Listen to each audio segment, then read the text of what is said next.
قانون کے مطابق جج نے بانی پی ٹی آئی کو سوال پہلے دیے ہوئے تھے، لیکن آج بھی جب وہ حاضر ہو تو وہ یہ فارم جج کو جمع کروائیں، اور اس کے برعکس بانی پی ٹی آئی صاحب نے نہ صرف فارم جمع نہیں کروائے بلکہ یہاں تک کہا گیا کہ جی آج تو صرف حاضری لگانی تھی۔ تو یہ سب ہو کیا رہا تھا؟ تیاری مکمل نہیں تھی، معاملے کو غیر سنجیدہ سمجھا گیا، اور ابھی بھی اس فیصلے پر جس قسم کی سوشل میڈیا پر باتیں چل رہی ہیں وہ بھی آپ دیکھ رہے ہوں گے، کیا کہتے ہیں، کیسے دیکھتے ہیں، کیا سمجھتے ہیں؟ دیکھیے ڈاکٹر صاحبہ، مجھے بھی 32-34 سال ہو گئے ہیں پریکٹس کرتے ہوئے، اور ہم نے یہ دیکھا ہے کہ کسی بھی ایک ملزم کا اگر کسی بھی کیس میں ایک ٹرائل ہو جائے تو وہ پھر بہت ساری قانونی موشگافیاں اور ٹرائل کے پروسیجرز کو سمجھ لیتا ہے، اور پھر وہ ایز اے لے مین کنسیڈر نہیں کیا جا سکتا، وہ اندر سے باقاعدہ تیار ہو کے باہر نکلتا ہے۔ ایک توشہ خانہ والا کیس، اس کا ٹرائل ہوا، پھر سائفر کا ٹرائل ہوا، اور اس ٹرائل کو 2 دفعہ پھر ہائی کورٹ نے واپس بھیجا، پھر ٹرائل ہوا۔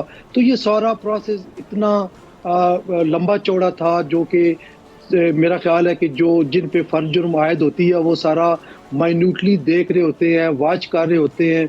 تو میں نہیں سمجھتا کہ ان کو یہ نہ پتا ہو کہ 342 کی سٹیٹمنٹ کس مرحلے پہ ریکارڈ ہوتی ہے۔ آف کورس 342 کی جو سٹیٹمنٹ ہے وہ ٹرائل کا آخری پروسیجر ہوتا ہے، جو کہ ایویڈنس ریکارڈ ہونے کے بعد ایک سوال نامہ جاتا ہے ملزم کو۔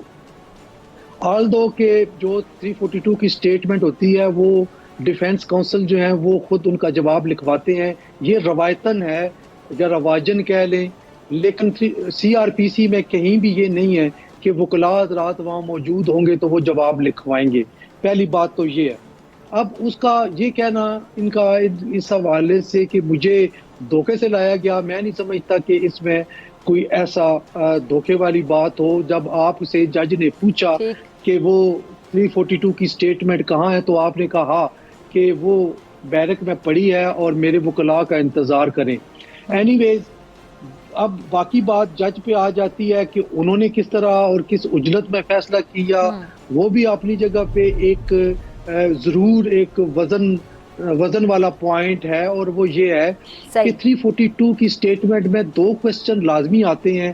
ان میں ایک یہ ہوتا ہے کہ کیا آپ 340 سی آر پی سی کے تحت اپنا بیان آن اوتھ ریکارڈ کرانا چاہتے ہیں ایز ڈیفینس میں، اور دوسرا کوسچن یہ ہوتا ہے کہ کیا آپ جو ہے شہادت صفائی دینا چاہیں گے، اگر کوئی ہے تو بتائیں۔ آپ کا جواب ہاں یا نہ میں آتا ہے، اور اگر آپ کا جواب ہاں میں آتا ہے تو پھر کورٹ شہادت صفائی طلب کرتی ہے جس کا آپ ریلائز کرتے ہیں، اور وہ ریکارڈ ہوتی ہے۔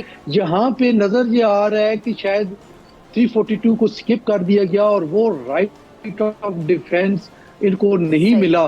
اب یہ تو ہے ایک سائڈ سے بات آ رہی ہے جو میڈیا پہ آ رہی ہے۔ اب چونکہ یہ جیل کے اندر ٹرائل تھا، یہ جو ڈیٹیل ججمنٹ ہے وہ آنے کے بعد ہی ہم اس پوزیشن میں ہوں گے کہ یہ جو بیانیہ پی ٹی آئی کے چیئرمین نے ڈیولپ کیا یہ صحیح ہے یا ججمنٹ میں وہ صحیح نہیں۔ سبسکرائب کریں اور بیل دبائیں تاکہ کوئی خبر رہ نہ جائے۔